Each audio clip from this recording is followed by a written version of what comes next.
to choose. The moment you choose light, you have won. Because it didn't say there is contention between light and darkness. He said the light shines in the darkness.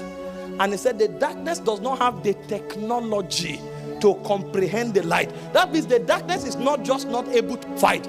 He doesn't know how to begin to fight light. He doesn't know how. The moment light shows up, darkness concedes defeat. Even before you come to the arena, the defeat is so rapid that you don't have enough time to measure it. The light shines in the darkness. The darkness comprehends it not. Now, because darkness has rank, it's also important to understand the rank of light. My goodness. And because darkness has operational modalities, it's also important to understand the operational modality of light so that you can walk in dominion. Let me show you the rank of light. I've quoted one already. John 1 verse 4. The light shines in the darkness. In him was life. The life was the light of men. Verse 5. The light shines in the darkness. The darkness comprehends it not. What it reveals to us here, that light is superior to darkness, and darkness understands it. So the first rank of light is that darkness already understands and concedes defeat when it has to do with light. The darkness comprehends it not. It's a concluded reality in the spirit. I'm saying this so that you appreciate light and you will cleave onto light with audacity. Because many have light, but they are not sure of the power and the excellency of light. Number two, to understand the rank of light, you need to check the two personalities that embody their realities, which is Christ and the devil. There's no basis of comparison. In the beginning was the Word. The Word was with God, and the Word was God. All things were made by him. Without him was not anything made that was made. So the second thing you see is that light is creator.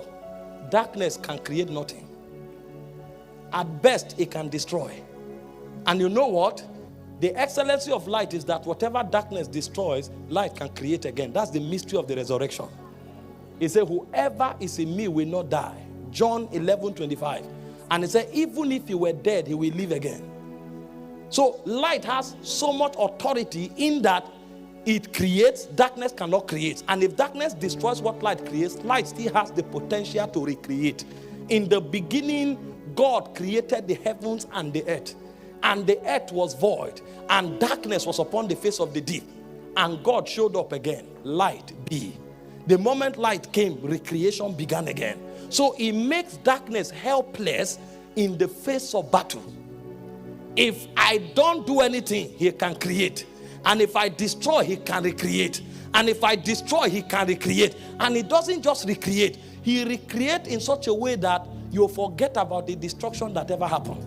That's why somebody missed one season and the devil stole 1 year. God came back and bring restoration equivalent to 10 years. You are now wondering, why did I go there in the first place? Because I stole 1 year from him. Because I stole 1 year, 10 years have been gifted him. So it would have been better I didn't destroy in the first place. He said, if the princes of this world had known, they would not have crucified the Lord of glory. So every time the devil destroys, it provokes greater propensity of creation, making the work of the devil futile, making the work of darkness futile. Listen, those of you hearing me here, it doesn't matter what you have lost, you will receive tenfold before you leave here.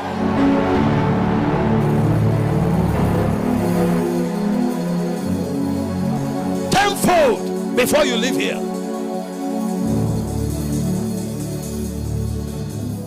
Can I show you the third superiority of darkness? Is the authority seat. Ephesians chapter 1 verse 19, 20 and 21. Because each of them have thrones, but the thrones are situated differently. He said, and what is the exceeding greatness of his power to us who believe, according to the working of his mighty power. Go to the next verse. Which he wrought in Christ when he raised him from the dead And I need to show you what happened when he raised him from the dead before we come back here.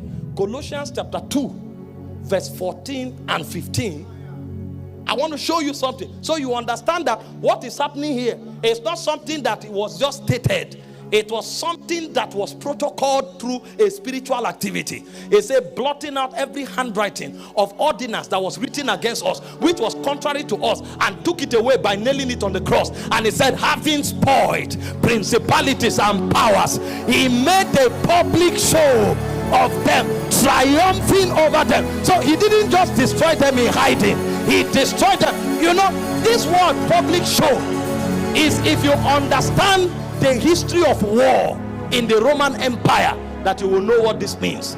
In the Roman Empire, when they go to war and they conquer a nation, what happens is that the captain of the other side, the king of the other side, because the Romans don't necessarily bring the whole nation.